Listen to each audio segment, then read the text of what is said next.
بالکل اسی طرح سمجھ لیجئے ایک بات یاد آئی ہے، حضور فرماتے ہیں کہ جس طرح کان لگا کر اللہ قرآن کو سنتا ہے کسی چیز کو نہیں سنتا۔ ہمیں نظر نہیں آتا نا، ہمیں معلوم نہیں ہے، ہم قرآن پڑھ رہے ہیں تو سننے والا کون ہے؟ سب سے زیادہ کان لگا کر خود اللہ۔ یہاں اس لیے مجھے یاد آیا کہ ابو موسیٰ اشعری کو کیا پتا تھا کہ کون سن رہا ہے؟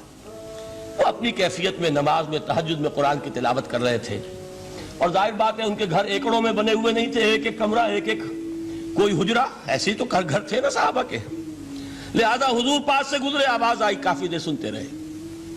اس کے بعد آپ تشریف لے گئے، صبح فجر میں ملاقات ہوئی تو حضور نے تحسین کے انداز میں فرمایا، یا ابا موسیٰ انک قد اوتیت مزمارا من مزامیر آل داؤد، اے ابو موسیٰ تمہیں تو آل داؤد کے سازوں میں سے ایک ساز اللہ نے عطا فرما دیا ہے۔ جس طرح حضرت داؤد لہن داؤدی مشہور ہے کہ جب وہ پچھلے پہر رات کو حمد کے ترانے الاپتے تھے، قرآن میں ہے کہ پرندے شامل ہو جاتے تھے ساتھ، اور پہاڑ وجد میں آتے تھے، پہاڑ بھی ان کے ساتھ شریک ہوتے تھے۔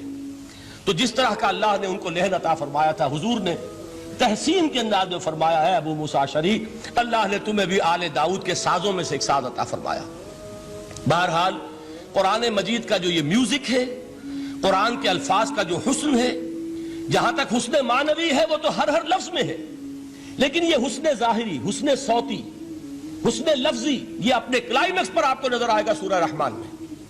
لیکن قرآن میں یہ سورت اس اعتبار سے بھی ممتاز ہے، اس کی 4 آیات پر ذرا توجہ کریں گے، عجیب حقائق سامنے آئیں گے۔ جہاں یہ قرآن مجید کے حسن صوت اور حسن لفظی کی معراج ہے، وہیں اس کی پہلی 4 آیات میں 4 چوٹی کی چیزوں کا ذکر ہے، سب سے اونچی چیزیں۔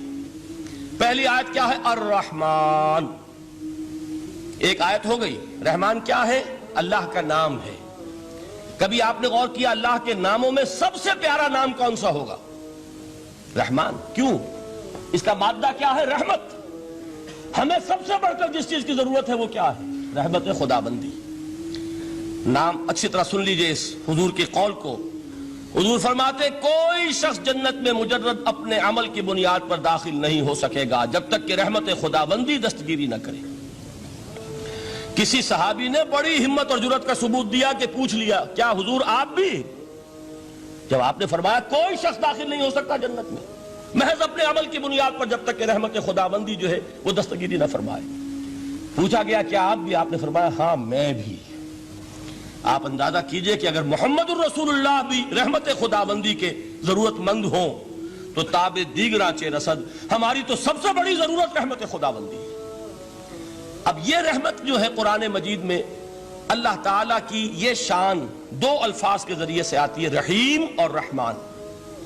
اور کوئی مادہ نہیں ہے جس سے 2 نام بنتے ہوں اللہ کے، لیکن یہ مادہ ہے واحد رحمت کا کہ جس سے رحمان بھی ہے رحیم بھی ہے۔ رحیم صفت مشبہ ہے، رحمت دائم ہو جائے گی، مستقل ہوگی تو رحیم کہیں گے، اور رحمان اس میں رحمت کی ہے وہ شان ہے کہ جیسے ٹھاٹھے مارتا ہوا سمندر ہو، ہیجان کی کیفیت، طوفانی کیفیت، رحمت خداوندی کا طوفانی جوش، وہ ہے رحمان۔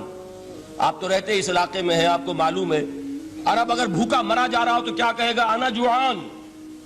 پیاسا مرا جا رہا ہو انا عطشان۔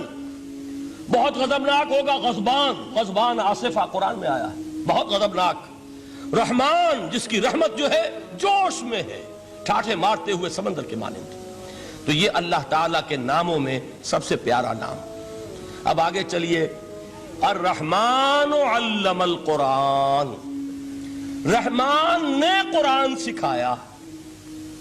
رحمت خداوندی کا سب سے بڑا مظہر، رحمان کی رحمانیت کا سب سے بڑا مظہر قرآن ہے۔ ان میں جو منطقی ربط ہے اس کو سمجھتے جائیے۔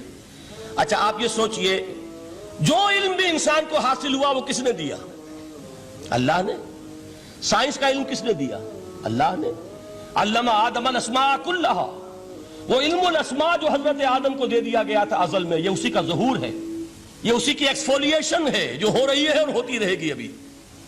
اور دوسرے علم ہے وہ کس نے دی؟ اللہ نے دی۔ لا یحیطون بشیء من علمہ الا بما شاء، مخلوق میں سے کوئی اللہ کے علم میں سے کسی شے کا احاطہ نہیں کر سکتا مگر وہ جتنا اللہ دینا چاہے۔ لیکن یہ کہ تمام علوم میں چوٹی کا علم قرآن. نوٹ کرتے جائیے، اب چوٹی کی چیزیں جمع کیجئے. اللہ کے ناموں میں چوٹی کا نام رحمان. اللہ نے جو کچھ انسان کو سکھایا اس میں چوٹی کا علم قرآن. خلق الانسان، انسان کو پیدا فرمایا. سوال یہ کہ حیوانات کو کس نے پیدا فرمایا؟ آسمان کس نے پیدا کیے؟ زمین کس نے پیدا کی؟ فرشتے کس نے پیدا کیے؟ کیا مطلب خلق الانسان؟ اس کی تمام مخلوقات میں اس کا کلائمیکس، اس کی تخلیق کی معراج، اس کے تخلیق کا نقطہ عروج انسان ہے. یہ ہے کہ جو مسجود ملائک بنا ہے. وَلَقَدْ كَرَّمْنَا بَنِي آدَمَ وَحَمَلْنَاهُمْ فِي الْبَرِّ وَالْبَحْرِ وَرَزَقْنَاهُمْ مِنَ الطَّيِّبَاتِ وَفَضَّلْنَاهُمْ عَلَى كَثِيرٍ مِّمَّنْ خَلَقْنَا تَفْضِيلًا. تو تخلیق میں سب سے اونچی تخلیق انسان کی، علموں میں سب سے اونچا علم قرآن کا، اللہ کے ناموں میں سب سے اونچا نام رحمان. اب آئیے چوتھی چیز، علمہ البیان، انسان کو بیان کی صلاحیت عطا فرمائی. کیا اور کوئی صلاحیت عطا نہیں کی؟ بینائی کس نے دی؟ اللہ نے. اسی طریقے سے سماعت کس نے عطا فرمائی؟ اللہ نے. کتنی فیکلٹیز ہیں، کتنے ایکسٹرنل آرگنز ہیں سینس کے، کتنے انٹرنل سینسز ہیں جو اللہ نے دیے ہیں. لیکن یہاں بھی سمجھ لیجئے جتنی فیکلٹیز ہیں ہیومن فیکلٹیز، ان میں ٹاپ کی فیکلٹی جو ہے وہ اسپیچ ہے، کلام ہے، بیان ہے. جن لوگوں نے میڈیکل سائنس کا مطالعہ کیا ہے وہ جانتے ہیں کہ یہ برین ہے، ہیومن برین، اس برین میں جو وہ اوپر ایک زرد سا مادہ ہوتا ہے، گرے میٹر، اس کی ایک کوٹنگ ہوتی ہے. یہ ہائیسٹ ایوالوڈ فارم ہے اور اس میں سب سے بڑا رقبہ جو ہے وہ اسپیچ سینٹر کہلاتا ہے. اسی لیے انسان کو حیوان ناطق کہتے ہیں. حیوان کے اور انسان کے مابین امتیاز قائم کیا گیا، نطق، گویائی، بولنا. اب یہ کیا چیز ہوئی؟ انسان کی صلاحیتوں میں سے سب سے اونچی صلاحیت. 4 آیتیں ہو گئی نا. اللہ کے ناموں میں سب سے چوٹی کا نام رحمان. اس نے جو علوم پیدا کیے ان میں چوٹی کا علم قرآن. اس نے جو مخلوقات پیدا فرمائی ان میں چوٹی کی مخلوق انسان. انسان کو جو صلاحیتیں اور استعدادات عطا فرمائی ان میں چوٹی کی استعداد بیان. جمع کیجئے، نتیجہ کیا نکلے گا؟ وہ نتیجہ ایک حدیث نبوی کی شکل میں سامنے آتا ہے. پہلی حدیث میں نے یہی پڑھی تھی. اس کے راوی کون ہے؟ عثمان ابن عفان. میں حیران ہوتا ہوں وہ قافیہ یہاں بھی موجود ہے. رحمان، قرآن، بیان، انسان، عثمان، عفان. باپ کا نام بھی اسی وزن پر ہے، عثمان ابن عفان. عن عثمان ابن عفان رضی اللہ تعالی عنہ قال قال رسول اللہ صلی اللہ علیہ وسلم. حضرت عثمان شہید مظلوم ذو النورین رضی اللہ تعالی عنہ فرماتے ہیں کہ اللہ کے رسول صلی اللہ علیہ وسلم نے فرمایا خیرکم من تعلم القرآن وعلمہ. تم میں سے بہترین لوگ وہ ہیں جو قرآن سیکھیں اور سکھائیں. قوت بیان جو تمہاری ٹاپ فیکلٹی ہے، اس کا استعمال کسی گھٹیا کام کے لیے نہیں ہونا چاہیے.